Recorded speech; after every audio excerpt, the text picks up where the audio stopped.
비로소 밤이 되어야 이들의 활동은 시작됩니다. 낮과는 또 다른 모습으로 어두워진 밤이 되면 더욱 화려하게 자신들을 치장하죠.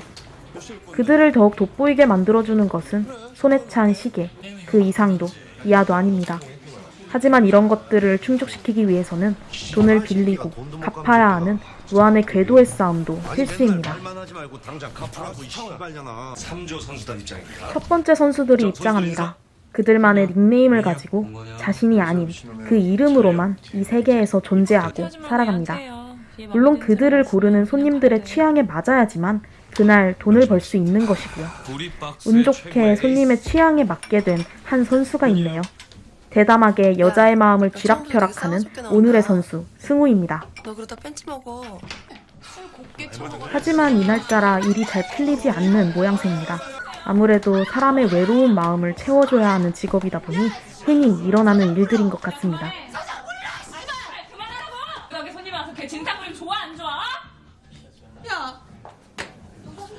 하지만 이것 또한 고객 관리를 잘 못한 이들의 잘못이 되는 것이죠.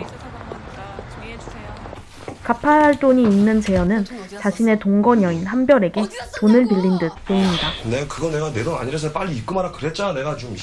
아 미친 무슨 개소리야. 너 돌았냐? 응. 알지. 또라이도 아니고 아침부터 지랄이야 이 미친 새끼야. 하지만 갚을 마음은 애초에 전혀 없는 것 같네요. 운동을 하러 간 승우는 우연히 그날 술자리에 있던 지원을 만나게 됩니다. 안녕하세요. 그래서 돈을 많이 벌었어? 많이 벌긴 이제 거의 마이킹 다 갚았는데 뭐. 그래도 템프로면 그렇게 힘들지 않잖아. 그렇게 힘든 건 또 뭐야. 이쪽 일하면 다 똑같지 뭐.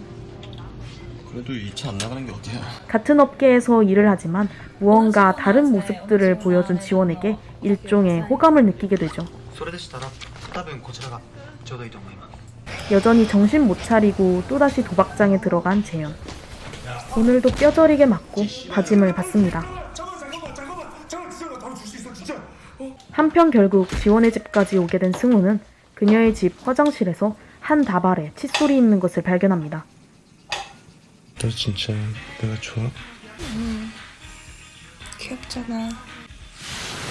너는? 너 너무 좋아.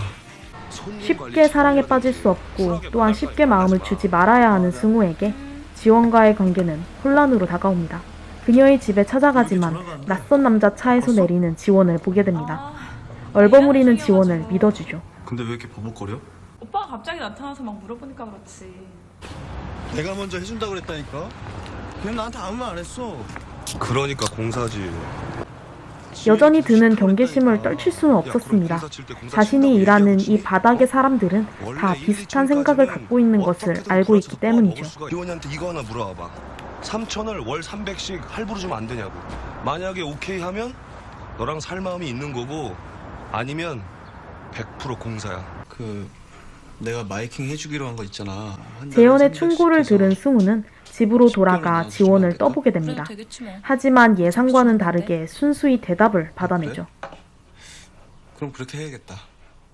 사실 재현은 실제로 공사를 치는 여성이 있었습니다. 동거녀 한별 이외의 말이죠. 그러다 갑자기 돈을 받으러 온 창우가 가게를 들어오게 됩니다.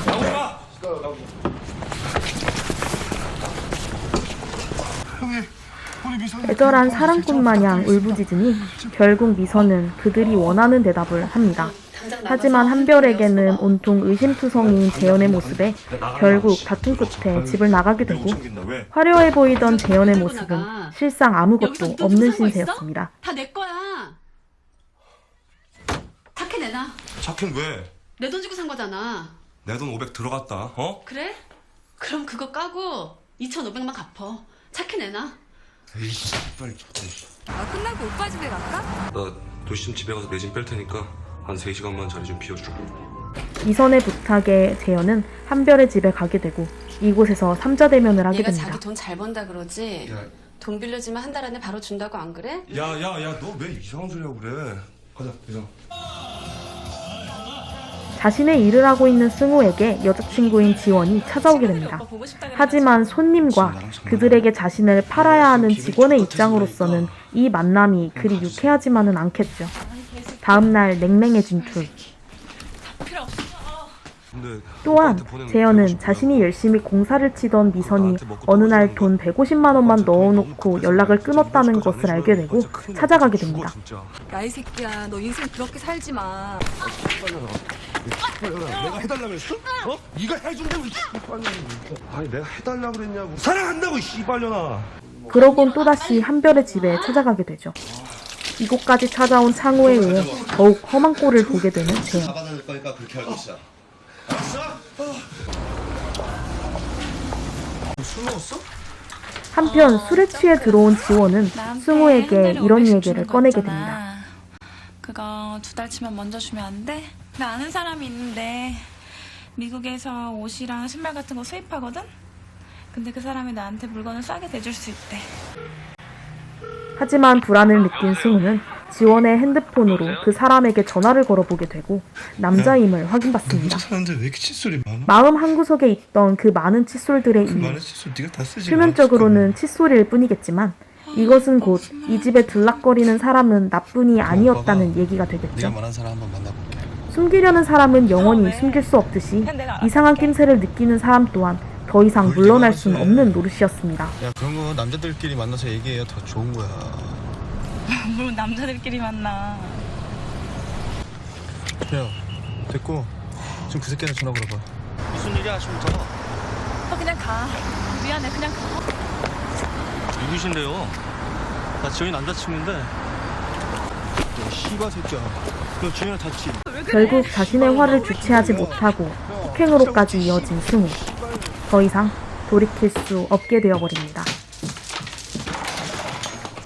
뭘 끝내? 어? 일이 잘 안 풀리게 이제 만날 필요도 없어? 알았어, 줄게. 그 돈 몇 푼이 난다고. 씨발 새끼야. 넌 공사 사이즈도 안 나와. 자신의 상황은 생각하지 않은 채 또다시 치장에만 힘을 쓰고 있는 재현. 안녕하세요. 한편 지원의 일자리를 몰래 따라가 본 승우. 단지 키스방에서만 일을 하는 줄 알았는데 알고 보니 그녀는 구찌라는 가명을 갖고 템프로에서 일을 하는 사람이었습니다. 손님과 직원으로 만난 두 사람. 결국 딱 돈을 지불한 그 대가만 치르고 완전히 이 둘의 관계는 끝이 나게 됩니다. 한별은 재현의 돈을 갚아주기로 말을 해놓은 상태였는데 재현의 구린 꿍꿍이를 알게 됩니다. 어딘가를 가는 승우. 어설픈 모습으로 지원을 만나고 결국 칼로 찌르고 맙니다. 그리고 재현은 한국이 아닌 일본으로 넘어가 또 다른 호스트바에서 똑같은 일을 시작하게 됩니다. 서로 뜯고 쫓기는 관계에서 과연 진실된 사랑이란 게 있을 수 있을까 했지만 결국 신뢰가 애초부터 형성되지 않았던 관계였기에 또한 서로 하는 일들을 너무 뻔히 알고 있어 그 밑바닥까지도 예측 가능한 사이였기에 이들의 끝은 똑같을 수밖에 없었습니다. 그리고 앞으로의 시작도 별반 다르지 않겠죠.